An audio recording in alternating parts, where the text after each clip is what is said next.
Welcome to Med in 5. The goal of our channel is to simplify medical concepts and help you understand them handily. This video is part of a series explaining bacterial infections. Today, we're focusing on Clostridium species. Let's kick things off with some questions. Which Clostridium species causes antibiotic-associated diarrhea? Which one produces a neurotoxin that blocks inhibitory neurotransmitters? Which group is associated with gas gangrene and tissue necrosis? Which one causes floppy baby syndrome? Stick around for the answers. Clostridia are gram-positive spore-forming rods. They're anaerobic, meaning they thrive in environments without oxygen. They produce dangerous toxins that can lead to various diseases. Let's break down the major players in the Clostridium family and see how they affect the body.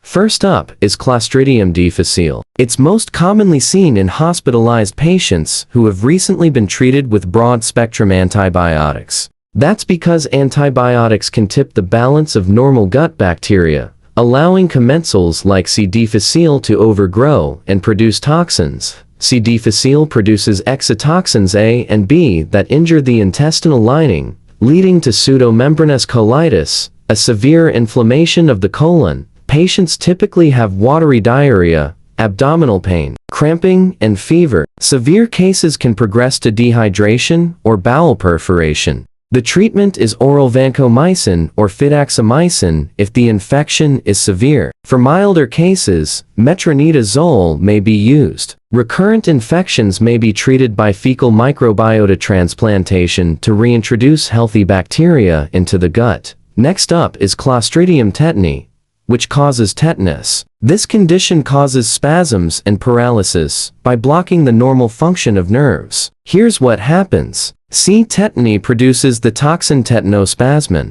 which blocks the release of inhibitory neurotransmitters, particularly GABA and glycine. So, the muscles can't relax, and patients develop severe muscle spasms. The classic sign of tetanus is lockjaw, but it can also cause spasms in other muscles, which can lead to respiratory failure. Treatment starts with tetanus immune globulin or TIG to neutralize the toxin. Then, doctors use metronidazole or penicillin to get rid of the bacteria. Muscle spasms are controlled with benzodiazepines. Supportive care is critical. Tetanus vaccine or DTaP can prevent the infection. It's usually given in childhood, but can be administered as an adult booster if needed. Next is Clostridium botulinum, which causes botulism. This rare but serious condition presents as flaccid paralysis or paralysis with no muscle tone. C. botulinum produces botulinum toxin, one of the most potent toxins known to man. This toxin blocks the release of acetylcholine,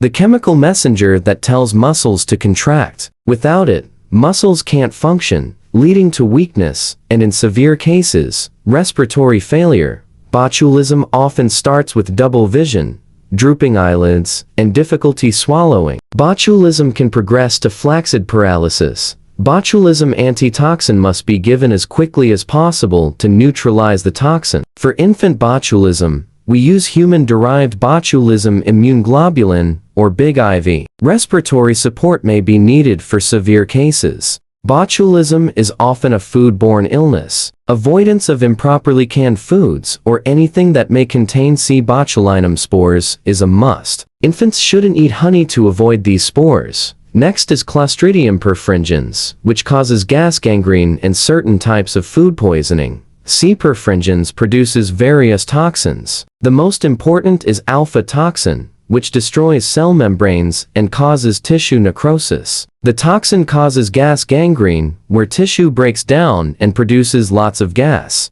The infection often arises from deep, traumatic wounds in surgical sites, as well as wounds in people with diabetes or poor immunity, where oxygen supply is limited. Symptoms include severe pain, swelling, and foul-smelling discharge coming from the infected wound. In food poisoning cases, the symptoms are milder. Think abdominal cramps and diarrhea. For gas gangrene, the treatment plan involves surgical debridement or removal of dead tissue and antibiotics like penicillin. Hyperbaric oxygen therapy or oxygen treatment under high pressure may also be considered. For food poisoning, Fluid replacement and rest are usually all that's needed.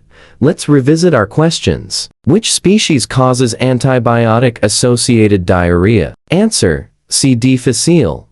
Which one produces a neurotoxin that causes paralysis? Answer: C. tetani.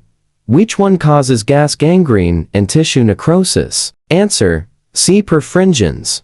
Which one causes floppy baby syndrome? Answer: C. botulinum. Did you get all the answers right? Wow! For more info, check out the quick reference table in the description below. Don't forget to like, share, and subscribe if you found this video helpful. Thanks for watching.